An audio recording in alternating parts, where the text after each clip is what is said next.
Kazwa isangano jenera Mwari. Kune vamwe vasina kudaira vasisiri shuwa kuti vana vaMwari here. Kazwa isangano jenera Mwari. Aiwa tichiri vana vaMwari nyangwe tikaita pressure dzoupenyu asi tiri vana vaMwari. Toda kutenda Mwari nokutitendera kusangana kuti tinge tiri pano tichinzwa zvimwe zveukuru hwake nekutenda nyasha dzaMwari dzinotichengeta. And it is because of the Lord's mercy that we are not consumed. Mwari vari kutirwira mukati menyika iri kuenda ichiwedzera kuipa zvakadaro. Asi nda kutenda Mwari is still on our side. Mufaro wangu kunge ndiri pamwe chete nemi tichirumbidza musiki kuburikidza nekuimbira nekushumira kwakanaka. Regai tiinde mukati meBhaibheri matichashanya mubhuku Luke chapter 8. Tichada kuverengerwa from verse 40. Zvino ndaida kuti muverenga anga achindibatsira kuparidza ari kuno. Chingava chivere kuti vauye kuno kuelda. Nonitendera achisa nditi. Ndichakumbira mama muuye kuno muzondibatsira kuparidza. Chapter 8 pana verse 40. Ndo patichatangira tichiverenga tichidzika nayo. Musoro wenyaya unongoti Jesu nevanhu vake. Jesu nevanhu vake. Saka tiri pana chapter 8 ya Luke. Pane nyaya iripo ipapo ya Jesu. Noza Jesu une kamwe kamudhiliro kaanoita nevanhu vake kasina kufanana nevanhu madhiliro avanoita nevanhu vacho. Isu tine imwe nzira yedu yekuitana, but not with Jesus. Ane imwe nzira yaanodhila nevanhu nemasituations avo yakati siyanei nezvinotariswa. Jesu anoita zviri beyond the obvious. That's my Jesus. Ukaona aita zviri obvious haachisiri. Anoita zviri beyond the obvious, especially kana auda kuseva munhu. Saka tiri panapa not because a mistake, but Jesu akatiitira zviri beyond the obvious. Vamwe vedu panapa kutova panapa unotori simba raMwari. Saka hatingaregedzi kutaura nezvesimba raMwari because hatina kutaura kunzwa takamuona achifamba in our lives. Saka Mwari une nzira yaanoita yekuseva humanity, yekuseva the perishing ones.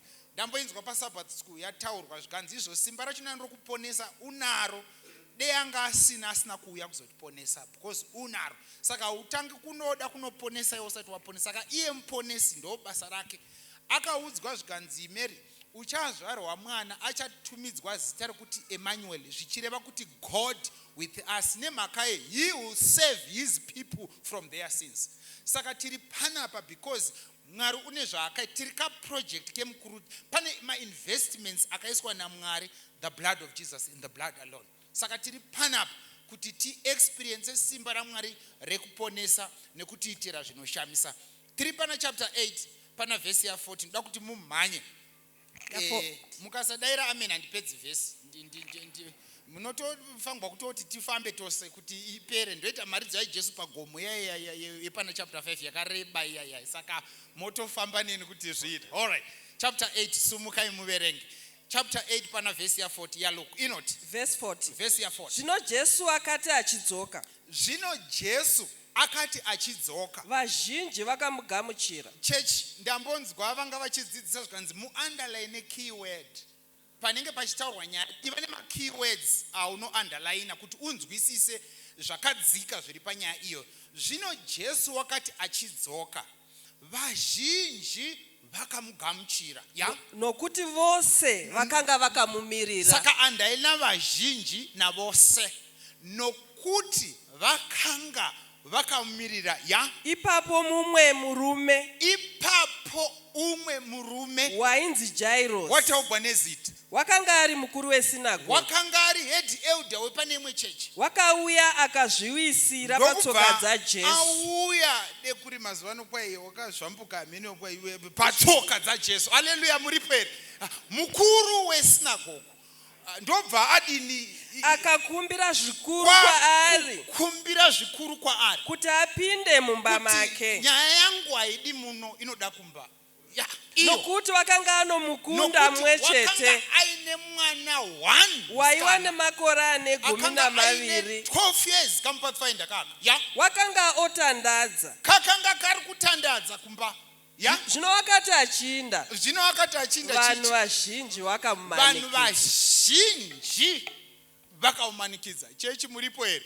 Ukaona munhu achivata pakadai soza kuti inyaya yake, saka ungavati ndisina kuvata. Alright, Jesu akati achidzoka, vanhu vazhinji ndokumugamuchira nokuti vose vakanga vakaumirira. Muripo here chechi yaMwari? Jesu ari kwaari haana kumboudza vanhu kuti ndiri kuuya. Vanhu vakabva vatsvaga panhu pari strategic pavanoziva kuti paanodzoka uchasvikira panapa. Zvikanzi hakuna kuenda munhu 1, kwakaenda vanhu vazhinji, ende vanga vakaumirira vari vazhinji. Ukaona vanhu vauya kuchechi nomusi weSabata, chimbomira kufunga kuti vauya kuona iwe, vauya kuzotsvaga Jesu wavane nyaya dzavainadzo nomukuru. Ukaona vanhu vauya, chimbomira kutaura nezvekumba kwako, taura zvaJesu because ndiye wavavinga. Mwari ngaatibatsire, chechi ngairege kuva parade yekutaridza fashion nekuti ane mahigh heel ekuteki ndiani, une suti yeDubai ndiani. Vakomana, we are tired of all these things. They cannot save us. We are saved by Jesus and Jesus alone. Tiripo here vanhu vaMwari. Ukaona vanhu vauya kunoku, vane nyaya dzavo nemukuru, havadi kunzwa tumastories tusingaponesi. Ukaona vanhu vauya, imbomira kuvajaja. Chokutanga itombotenda kuti vatombouya. Imbodza ripeno noti ndatombouya. Ndizvo stewardship of time ndoza kuti tichahoitauri chai, but zvanhasi ngatimboti asi watombouya. Because zvazviri izvi ndizvo kuti waigona kurega. Because kune zvimwe zvokuita kunzeuko, but tatombouya kuna. Ukaona atombouya, aiwa mukorokotedzi kuti wavuya. Aiwa zveku. Zvanhasi ngatimbotende kuti at least atombouya tozotangira ipapo. Saka ukaona vanhu vakagara kudai so, vane nyaya dzavo. Vamwe vacho nani vino autouyi mumwe wakagara padhuze naye, dziri kungofemera padu. Pane zviri kutoitika, ende Mwari akasamubatsira. Mwari ngaavongwe, ari panzvimbo chaiyo nenguva. Saka Jesu ukaona asvika panzvimbo, haatombosvika achibvunza kuti kwaunodei panapa, kwewakagarira ipapo. Unotoziva kuti vanhu kutouya vane nyaya, deva vasina nyaya, vasina kuuya. Ende papakazara vanhu, because Bhaibheri rati vazhinji. Maslay queen angaripo, vakarukwa mawivi vaivapo, veshoti vaiti kwai hani mazuva ano ndofara shoti kuri kuchonavo hako vaivapo. Vakomanawo vaiva vasina mari, vaiti vakapinza ruoko muhomwe vobata chidzva vavaripo. Vaitaura nezvondoda kuroora next year, pane kamwe kaproject randiri kurana kachiri ngofungwa nanhasi, vavaripo. Tiitiva amen, varipo. Nevasikana vakarangwa vanoti nani chati zvemarelationship zvawandigwa sebhero, asi vavaripo. Usabva panoungana vanhu vachitsvaga Mwari. Nyangwe ukaita nyaya yakashonyoroka, usabva pamukuru avinga vazhinji. Chirikadzi dzaMwari dzadziripo. Vamwe vachitoda kutoregwa varume vakati hatibudi because hamusi makatipinza. Nokuti we have a friend who is closer than a brother, who is Jesus. Who are you kutitongera zvekufigwa nedu kwedu kana kusafigwa? After all, hausiri iwe chigara, iwewo uchafigwavo. Vavaripo. Nevakomana vanongogara paTikTok vachiposta motikari dzakanaka ivo vachifamba netsoka kwai zviri healthy. Vavaripo. Vana lichonile vavaripo. Vana sidudla mafedlefedle, they were there. Nemakaye, for God so loved the world that he gave his only begotten son, that whosoever. Pa whosoever ndo patokwa nawo ipapo.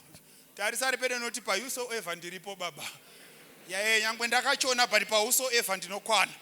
Nyangwe ndine mari shoma asi pa whosoever ndinokwana.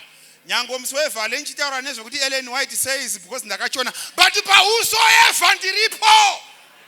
Nyangwe ukasatenge gwavhale ukangotenge gwamashangs uchinzi zviri healthy, iti pa whosoever ndopinda.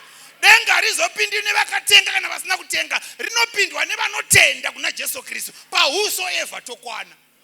Vana manjenjenje vavaripo. Zviyera zvazviripo, zvichitaurisa zviripo. Ganda ravasikana vana manhofu vavaripo. Vana mamoyo special they were there. Vana madhuve chishongo. Pa whosoever munhu wese unokwana ipapo. Saka usandipimira Jesu wangu. Kwa unodiwa nevanotaura chirungu. Neshona vaitaura neshona yemandorokwati varipo. Vaitaura nechepajona apa vavaenda 3 months ku South Africa vakadzoka yange mara varipo because vakamirira Jesu unoponesa vose. Ndamuhwa muimba achiimba iniponesa vose. Jesus saves. Jesus saves. Usavhiringwa neavo yavo. Kupedzwa simba nezviri kutsvaga simba. Imi munozviziva kuchikoro. Kana maenda kuchikoro maenda kundodzidza. But kune rimwe timu manje. Muripo pachikoro ipo paipai makatomirira lesson regeography. Mabuda mune accounts. Right, ukabuda ukadzoka. Wakuda kundogara pache. Musanyepera kuzungaira senge nyaya ndiri kutaura muizivi pamwe achona maitoita. Rokugadzikira peni. Uchida kundogara wogadzikirwa peni kana kubvisigwa cheya. Nyaya yacho nanibonza kuti inopera kwai na uze nenye watwati. But zvine chikoro ichi. Asi hazvisi kuitika iri pachikoro ichi. Saka zvinoitika zvisiri zvechikoro zvinoitika pachikoro.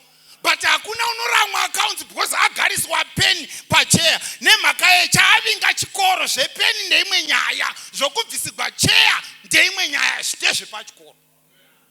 Ibenzi rinoti kana doctor anonoka kuuya roramwa. Kubuda muchipatara, kubuda maICU. Unotifira. Tarisari pere noti usabuda. Vanozviziva vaikanga maputu kumshoko.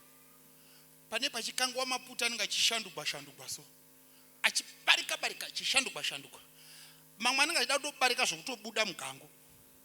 But moto wemugango uri nani than iwo moto kwaari kuda kubarikira. Hapana anzwa. Moto wemugango uri nani because nzati chabugwa. Uyu uri kutopfuta uri pasi kwaari kuda kutobarika kuri kupisa. Sademba kuti deo usingapindi chechi. Kuna wana no regreta kare kwangu wokuita sei nemafotos ako akudhara. Itotenda Mwari kuti Mwari makandiita ndiri nani. Tarisari pere noti varipo vakamirira kuya kwa Jesu. Saka une system yokunonoka. Ngomana wacho une masystem yokunonoka. But kusanonoka kusikure ikaka. Ndobva azouya. Ende musakanga kuti vazhinji vavakamirira. Ende vaiva nenyaya dzakasiyana. Nyaya dzedu takadaisa hatina kufanana. Zvimwe zvachino zvamunokomenta muchiri kwaende masimba mutozivi kuti tiri kutorwara. Kwaende maglow vasikana. Aiwa kutorwara.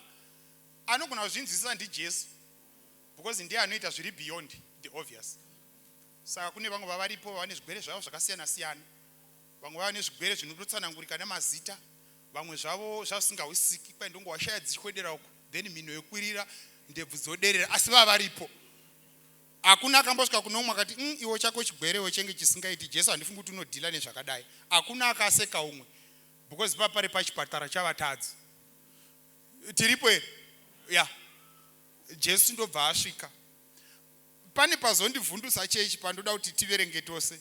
Pana vhesi ya 41. Verengai mo. Verse 41. 41. Iwai. Papo mumwe murume. Yeah. Wainzi Jairus. Yeah. Wakanga ari mukuru wesinagoge. Yeah. Wakauya akazviwisira patsoka dzaJesu. Yeah. Akakumbira zvikuru kwaari. Yeah. Kuti apinde mumba make. Chechi tasvika here. Jesu akamirirwa nevanhu vese zvamakaita izvi. Ndobva Jairus asvika. Paakasvika ndobva aona kuti nyaya yakamirirwa nevanhu vese ava. Ndikaita zvokutamba ndichida kuteedzera vanhu ava.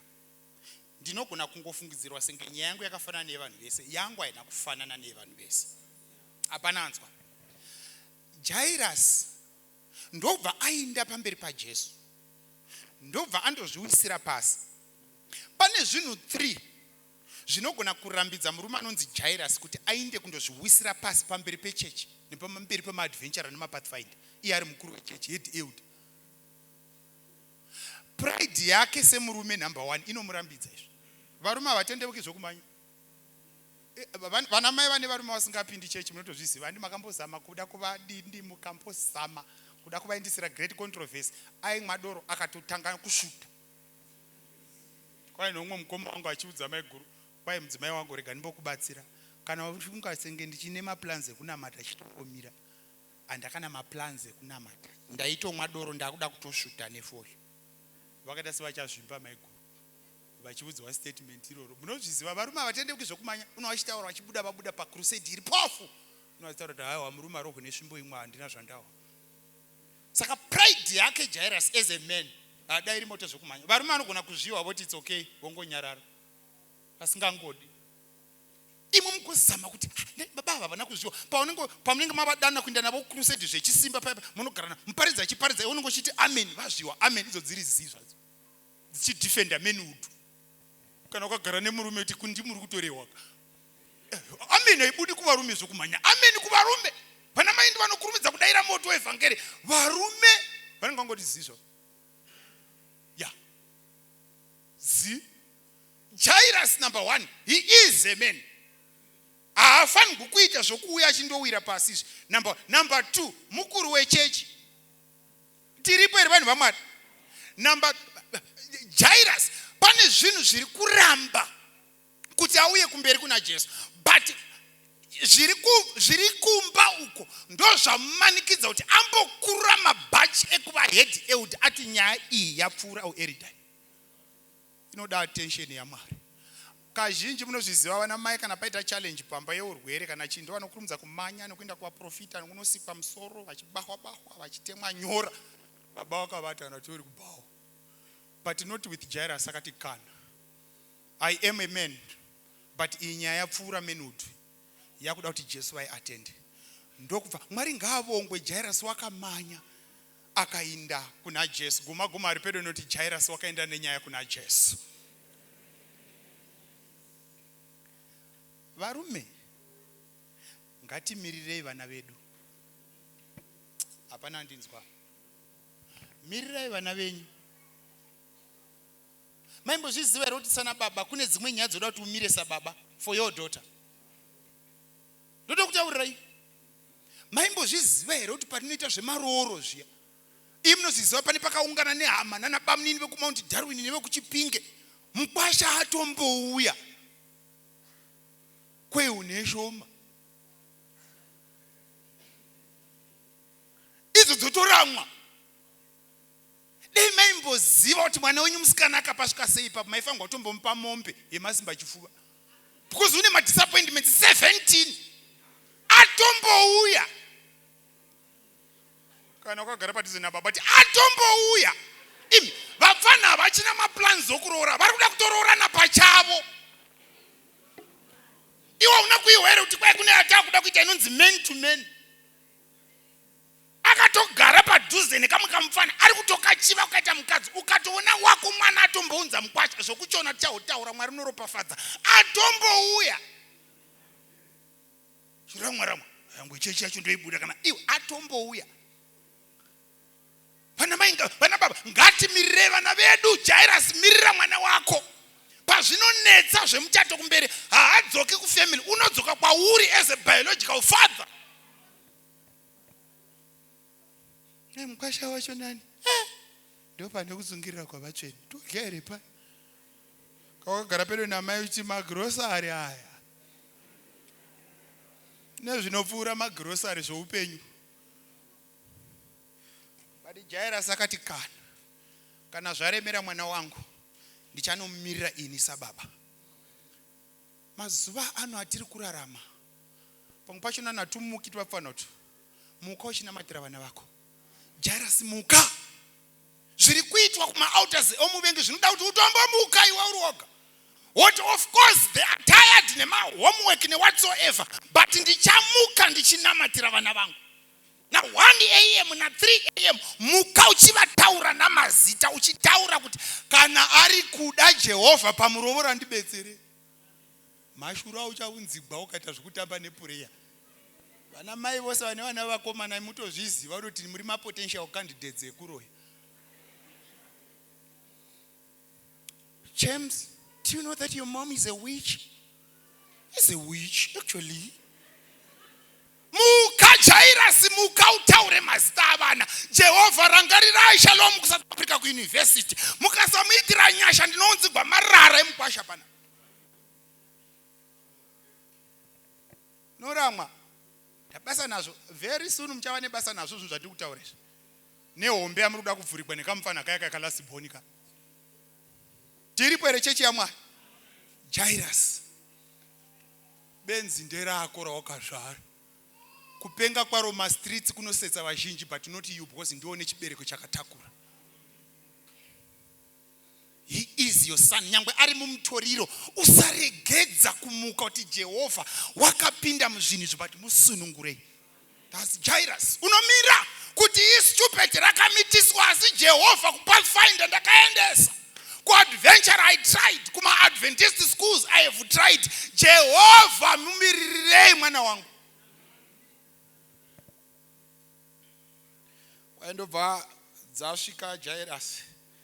Dzikati kuna Jesu, muchindiona ndiri panapa, nyaya yangu haisi pano, iri kumba. Tarisari pedu kuti kumba kune nyaya. Hausati wamboona vanhu kana vari pacamp meeting. Paidei Jesu ave atiri pano, kuda kutodzokera vasina kubhadhara zvikwereti. Kumba. Vazhinji panapa tavakozora. Ukaona munhu achivata muchechi nanchamutsi vanhu. Vamwe kutozorora. Because zvakavarovora kumba, unyatsoona kuti gara neni usiku kwasvika. Kwai nomwe elder ndinombomuka pakati peusiku ndombotarira mudzimai wangu ndoti ndandabahwa nei ndichitorana. Kumba here. Ukaona chiKristu chararama kumba, Jesu unouya. Ndosaka vhesi inohoshisa inoti in 6 days thou shalt labor. Ndakati dei Mwari makangoti 6 days thou shalt worship in church. Toita 1 day kumba. Zvino mazuva acho nana akawandira kumba. Nomwana wadeta atagara tiri pano. Manje tichitopedza izvo takutoenda kumba rega nditopedza tinde kumba. Kunoita church kumba. Kumba here. Ivavo mai vagere padhuze nemwe kauri kumba unoshauti kuzvinombodiko zvovabati kumba. Ukava vachimba munomu. Unoti deta gara kuno.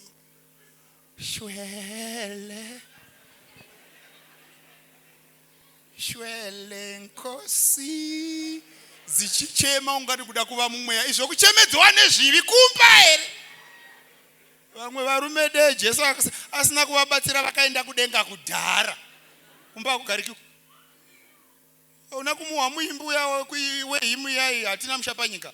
Vanhu vanofungidzira senge ishomwe kufunga murume anga atambudzwa nomukadzi.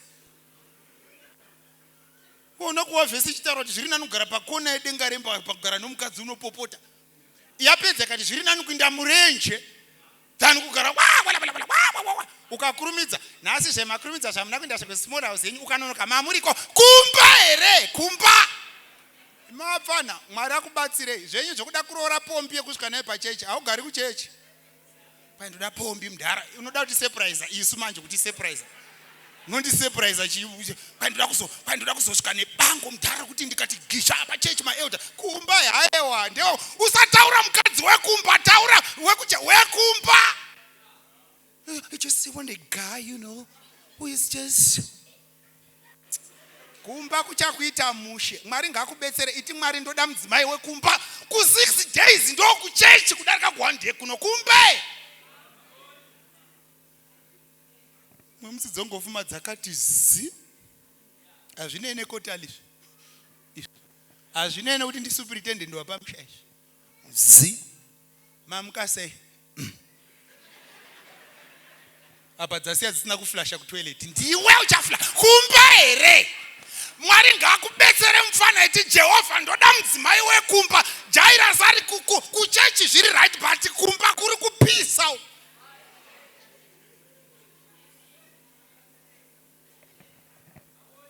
De Jesu asina kuti ndichauya ndokutora. Vamwe varume de vakaenda kare nezvimavhezeu zviri pashe.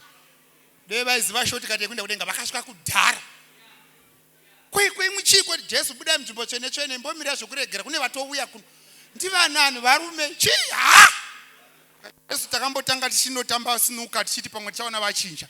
Tikambozama zvekumwa tatisingadi. Takamwisiwa navanhu.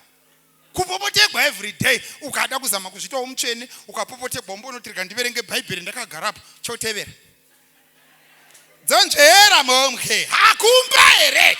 Mwari ngatibetsere kumba kune nyaya. Jairus, you are a happy person but kumba.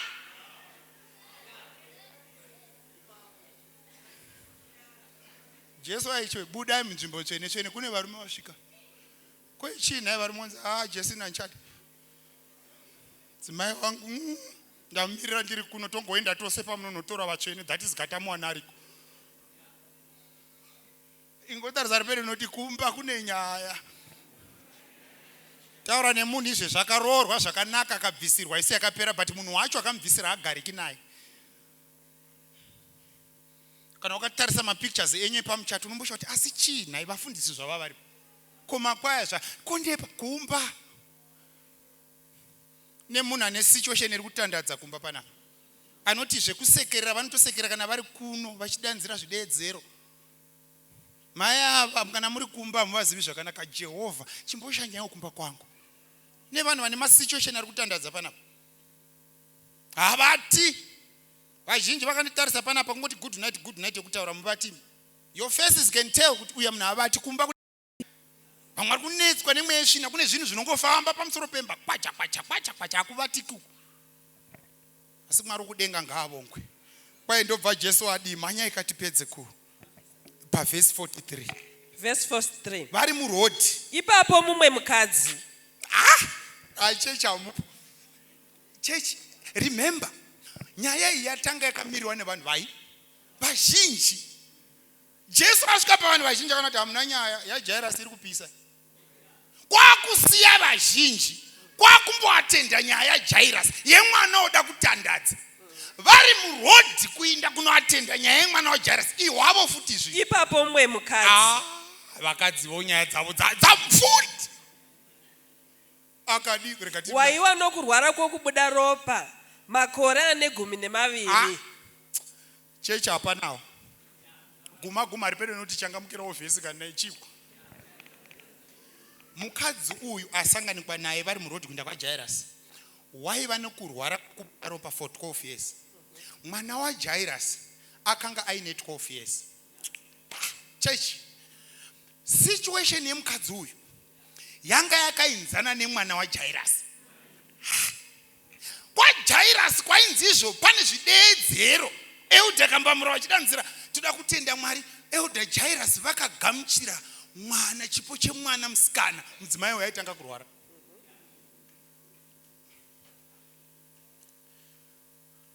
Ndobva adi akanga apedzera pang'anga zvose zvaairarama nazvo asingaporesi neimwe. For 12 years achirwara.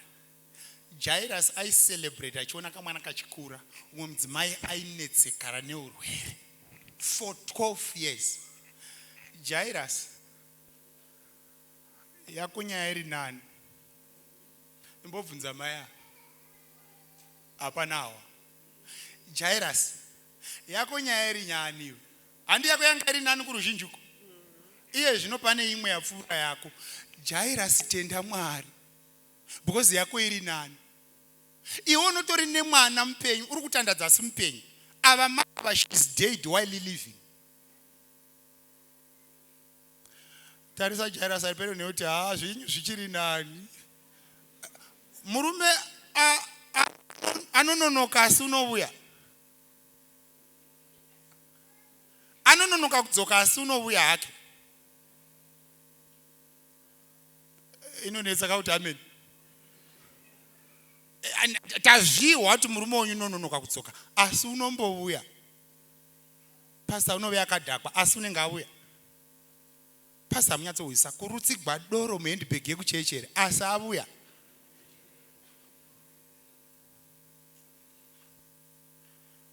Mwana wako idofo unononoka kubata achikurumidza kukangamwa asi kuchikoro achiri kumbobvuma kuinda.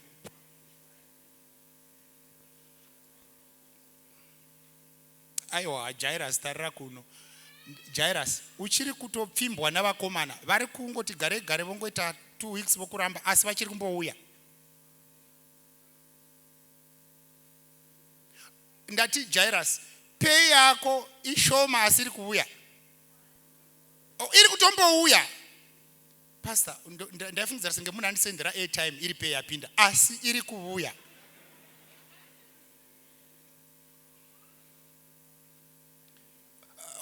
We've ichiri kubatira mumusoro. Chimboibata nchitaura izvezvi kuti Mwari ngaivongo ichiri kubatira. Iwe uchiri kupfeka hembe vanhu voti wow. Pane pazicheta sedzakanikwa pawaya Jairus zvichiri nani man.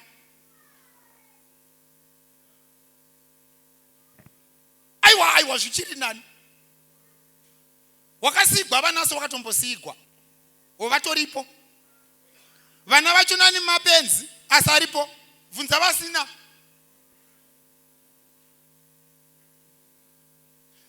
Tarisa vakagara pedo nekuti aiwa zvichiri nani mukoma.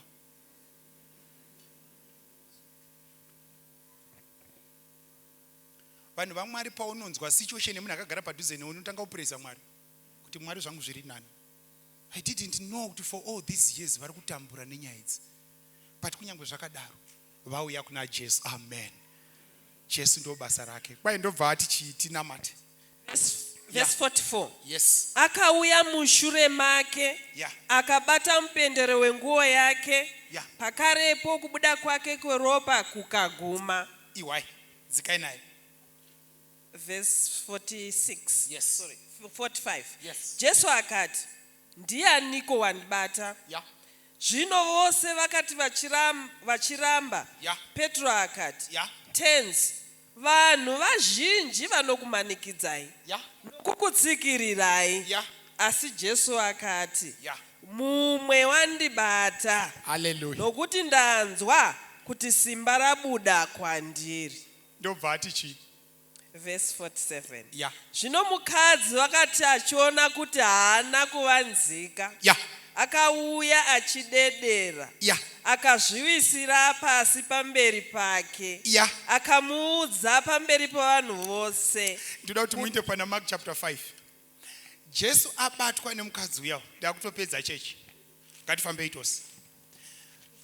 Anzi ndobva Jesu anzwa kuti pana andibata. Vanhu vavakazara kutopfuura zvamakaita izvi. Ndobva Jesu anzwa kuti pane andibata.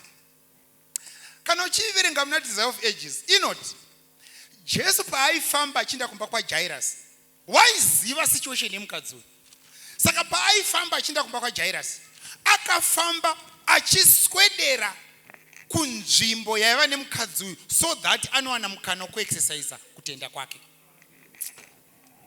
Saka Jesu waita hero sadza mutope swedera. Saka Jesu paaiswedera kwaari aida kuti amboexercise kutenda kwake. Mukadzi uyu paakawana opportunity ukadzokera kumashure kunana Leviticus Numbers. Vanhu vetype iyi vasingatendegwi kuonekwa paungano. Vaiva ma-rejects, ma-outcasts, vasingabvumigwi kupinda paungano yakada sezvamaka. Saka waito akatoonekwa waitonzi danzirai uti ndakasviba. Imagine for 12 years achirarama ari isolated, asina nomuti good night. Kana anga asina kuroorwa aisabvumirwa kuroorwa. Kana anga akatoroorwa akatodivorced. Why? Because condition yake yaimumanikidza kuti asagara pavanhu. But izvozvo zvakaraswa, Jesu akauya kuzomutsa nokuporesa zvakaraswa. Akomana musatamba nyaya yekuraswa. Musatamba nenyaya yekuraswa. Taura nevanhu vakaraswa panapa. Vanofeel like they don't depend. Havana kana PO box. Taura vanhu vanoshedzwa namazita ezvinhu zvavasina kukonzeresa. Haana kuaplya urwere zvakangouya. Kune vanhu vari kudamwa nemazita ekunzi gora. Ameno kana pana inzwa shonai. Kuimwana wokuhugwa asina chaakakontributa pakuzvarwa kwake. Akangozvarwawo because pane vaviri vakasangana vakawirirana. Ndiye ari kupuwa zita. Ende mukadzi uyu akasiyana na Jairus. Jairus wadamwa nezita kuti wainzi Jairus, but uyu ari kudamwa nezita recondition yake. So painful. Nevanhu vakanditarisa vakudamwa nemazita ezvakaitika pavari. Akatonointroducwa kwavatete inotofamba nyachona kuti ndiani anoroora zvakadai. Ndiani anoroora mwana wesingle parent vanonetsa. Havana kukonzeresa, havana zvavakaita pazvinhu izvi. Zvinowira vanhu ende zvinogona kuwirawo. Mwari wokudenga ngaavongwe. Unotsvaka zvakazvidzika kwakuswederera kune munhu asina PO box, but Mwari ngaavongo vakamurangarira mudzimai. Taura nemunhu ane situation inosiririsa. Haana wekuudza kana aita challenge. Vamwe pavanoposta Happy Father's Day, baba vake is nowhere to be found. Mai vake vakamudhamba akasara achichengetwa nana mai nini, but kunyangwe zvakadaro Jehovha akatendeka. Iye akakuumba mudumbu ramai vako, for he knows the plans that he has for you. Ndauya kuzokurangaridza kuti hauna kuraswa. Jehovha vari kutsvaka nokuponesa chiri kutambudzika. Kwai ndobva aenda akanoti, kana mama akateerera vhesi yati iyo, akazviudza kuti ndikangondobata mupendero wenguvo yake ndatova right. Jesu asiri iye akati ukandibata unoita right. Chechi yaMwari amupo. Mukadzi uyu akatanga kuzviparidzira mharidzo kuti vamwe vese vari kubata. Peter akonfema zvikanzi muponesi, vanhu vari kuuya vachikubatai, which means vaingobata zviri ordinary, but iye akabata zviri extraordinary. Kusvikira Jesu ati ndabatwa mani. Kuinda zvikanzi ndanzwa simba richipera mandiri. Iwe pane umwe munhu anofanirwa kupedza Jesu simba nenyaya yake mangwanana. Imboita ka touch of faith kekuti unenge uchiti Mwari shanduraiwo my story. Matesti andasangana nawo eupenyu ngaachinje kuva matestimony. In every setback, it's a set up for a step up. Mwari anogona kuchinja nyaya yako from sewage to sausage. My God is faithful. Pambata anzi pakarepo, guma repedo neiti pakarepo. After 12 years. Kana marinzwa Bible rati wakanga avoneswa nhamo neng'anga asingaporeswi asi kutonyanyiswa. Pana kambowoneswa nhamo here? Vakambowoneswa nhamo simuzai mavoko takawanda muno. Ndozati hamudi moda kuzvita vatsvene. Kunozokuoneswa nhamo zandekupi? Kunoti wakagara uri musaluni muya muchingotaura dziri nyaya, andokwa dzotaurigwa dzakawanda dzacho. Muchingotaura dziri nyaya wobudzwa kunzi nyaya yenyu inoda kufamba. Ya, hazvisi zvoga. Nyaya yekusarorwa kwako inoda kufamba. Ndobva aenda. Dekuri mazuva ano anga asingaendi kun'anga first. Aitanga nokuvaprofita. Osvika pamuprofita usiku na 2. Konzi fuga mai amai. Tarisai kumabvazuva. Batai chifuva chenyu katatu. Muchidedza zita ravatete. Roda. Roda. Roda. Pomboimba chinziyo, so chine chinzi ndinofara kana nchitaura zvinoitika. Pomborohwa ndimi dzechirungu chakavhurika. Airidzi Mount Aidibro. Biti Kennedy ndabwereketa mukati meJerusalem ari kutenda. Edatrona zvakanaka. I can grow vegetables underwater, but I cannot cross river Jordan without masiziva. Hito! When ndikuoneswa. Munamatwa ndinoda kupai munogeza katatu pazuva. Muchitendera nomusha wenyu makashama. Kuoneswa nhamo! Ndobva aenda akanoita zvazvataugwa nemunhu waMwari. Achigeza achitenderera. After 3 days zvadzoka. Zvazvomboita nani zvodzoka futi. Odzokera futi. Koi ndadzoka zvisi kuita koi makageza sei? Ndakaita zvamakataura. Koi makageza chingani? Nechitatu. Hazvidi kugezwa nechitatu. Zvoda china. Ndo handisingadi zvomunhu asingateereri izvozvi. Ndo zvandisingatodi. Kuoneswa nhamo. Kutemwa nyora. Opakirwa upfu hwamabhatiri kunovava kunoti chu. Sachemuka ukachemuka zvotevera. Kuinda paroundabout paya wondoputsisiwa mazai. Tarisari pedo neotinzi ndo zviro zvamaitoita musi uya izvozviya. Wombomwisiwa malemoni akasangana novuchino mukaka. Kungowoneswa nhamo.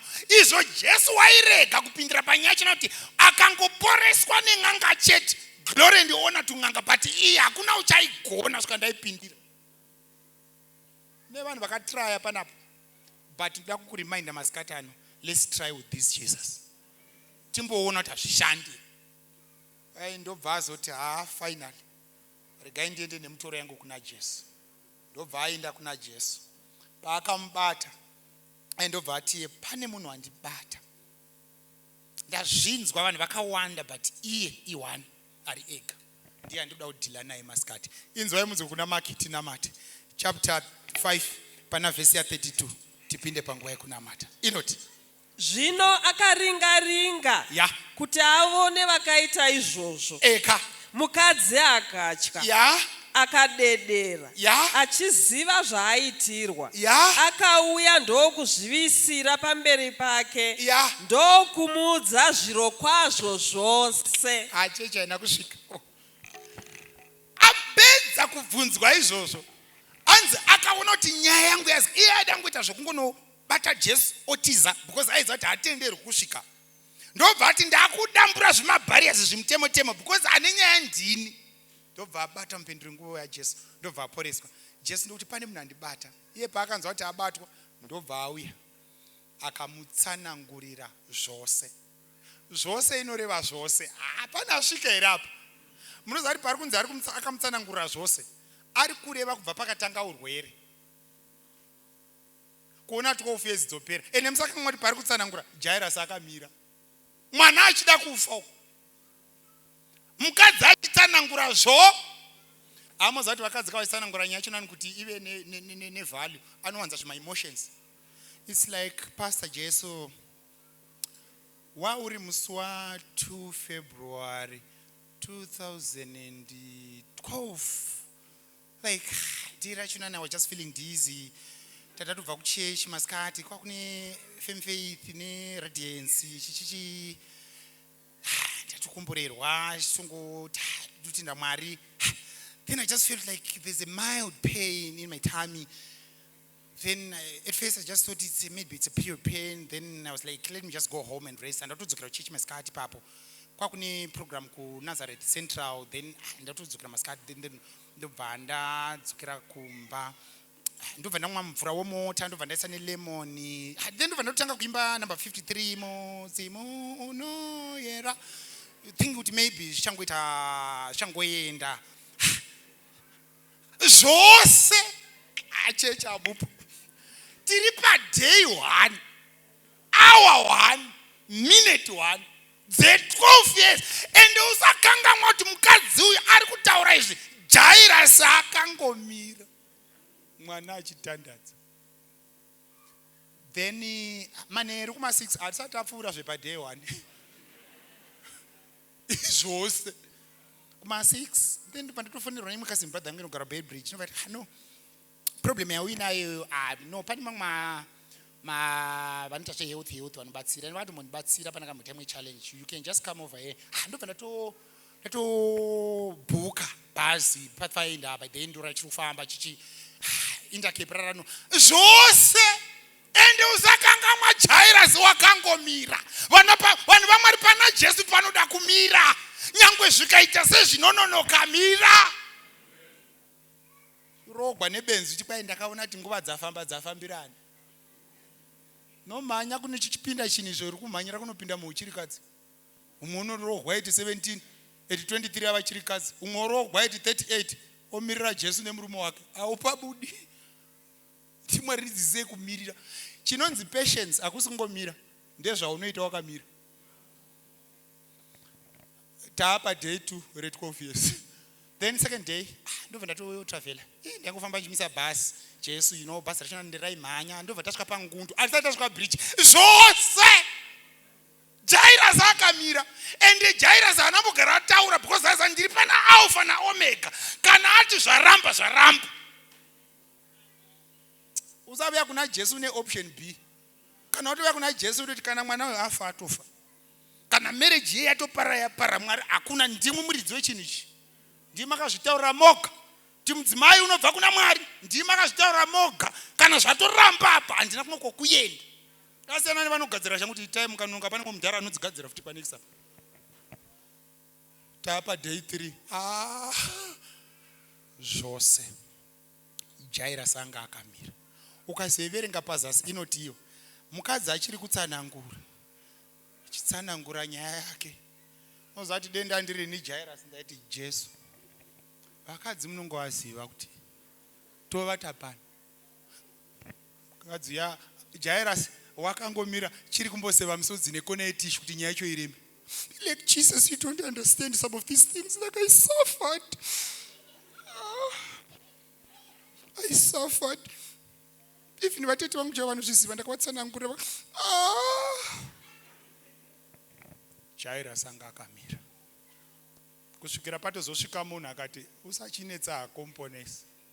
Mwana wafa. Denda ndiri Jesu kuti hanimona Jesu nyaya dzekuteerera. Dei nguva yatasvika panapa. Dei masvika maporesa mwana wangu kudhaya. Paije vanhu vakatanga kuti takuudza uyu wokuda vanhu wakavinga vanhu. Pai Jesu ana kuadresa crowd. Wakaadresa Jairus. Pandasimuka kucrowd ndasumukira iwe. Nyaya yako ichiri safe gozi chiri mumaoko angu. Don't worry. Ndinobvadzika. Usapatsana natenzi. Ndiye ane zviro zvese. Achibva ipapo akaenda. Achinosvika akaona vanhu vachichema vachiungudza. Jesu akati muri kuimba nziyo dzisiridzo. Apaimbiwa hatina musha panyika kana ndasvika. Panoimba tinofara kubatira tenzi. Kwakupinda umba. Kwakunobata mwana musikana. Talita kum. Musikana muka. Kwakurova shiri mbiri nedombo 1. Mudzimai uya akasara chipembera chiti zvandaitirwa naJesu. Jairus achiti zvandaitirwa naJesu. Katendeka Mwari uyu. He is faithful. Unoda vanomirira. Mistake yauri kuita ndekuti Jesu unokuwana achida kupa mukomana, anokuwana wainda. Unotoshamisika kuti uri relationship. Jesu unotoshamisika kuti wava nemukadzi. Akamuwanepo amene mastreets ekwawe. Ane mari yake but zvibhakira zvaanorohwa zvoenderana nemari anayo. Kudya zvibhakira useva nemusodzi zvobatsirei. Why can't you wait upon the Lord? Vazhinji vakashimanyira chinhu ichi. But havana kuziva kuti vari kumanyira uchirikadzi. Vamwe vana kuziva kuti vari kumanyira cancer. Vamwe vana kuziva kuti vari kumanyira sugar nedziBP. Tiripo here vanhu vaMwari. Why can't you wait upon the Lord? I want to pray with someone here. Wokutanga ndianoti Mwari. Ndine nyaya iri kundigarisa kunze kweguta. Ndine nyaya yetukofu yes. Ko mukandirangarirawo masikati. Tanzwa kuti munosave the perishing world. I cannot perish with my situation. Imwe muchinzi Emmanuel, God with us. Save me today. I am feeling like I'm about to give up. I am tired. Kuindia ndakatomboenda. Madoctors ndakazama, maphysicians ese ndakazama. But one more time, I want to have this personal experience with you.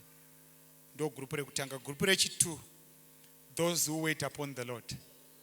Vanotisiri vana Jairus. Mwari bvisaiwo dzungu kana muchigadzirisa nyaya dzedu. Ndisati ndanamata. I always tell this story. I was traveling with this friend of mine, Chorister, and pa number 213. Tiri kufamba, tasvika pane imwe nzvimbo. Toda kutsvaga mugweru meyamu, toda kutsvaga chicken. Saka shamwari yangu unoti, asati ambodla bucket rekuchicken riya. Ngatimboritenga timboona kuti rinodii. Ndobva tanobhadhara 2. Saka tabhadhara ndobva tagara. Tagara, tikuona vamwe vari kungopinda vari kutenga tuma 2 pizza. Vari kubuda, vari kuinda. Isagara 10-20 minutes. Ndobva tatanga kupopota neshamwari yangu. Noziva kana watenga bucket mucho wasingaone mari yakawanda stere. Ndobva tainda aingari nechepa kumucheto kutili kuyako. Kanzi tatengawo bucket panapa mabhaketi 2 echicken. Patingoona vanhu vauira kumashure kwedu vari kungoya vachitenga vachibuda. Chii chiri kuitika? I'm serious nebasa. Ndende. Ndobva kanzi tione receipt renyu. All right. Vana mukoma ndokumbira kuti mumbogara pasi mbijani. Kati kotogarei pasi sitabhadhara. Hamusi kuona kuti hazvisi fair zvamuri kuita, vanhu vari kungopinda vachitenga vachibuda. Zvikanzi vana mukoma, musiyano uri pakati peorder yenyu nedziri kutengwa nevamwe. Yours is a big order. Inotitorei time. Ava tuma small orders. Tinenge twagara turipo. But yenyu yakati kurei. Inotora time. Hapana anzwa apa. Ndikutaura neumwe munhu ari kupopota panapa anoti Mwari muri kundiregerera. Let me remind you this. Yours is a big order. Mwari vane order hombe yavari kuda kuitira. But you just need to wait upon him. I know why to give up nenyaya kunamatira murume wako. I know why to give up nenyaya kunamatira project yako. But let me tell you this. Yours is a big order.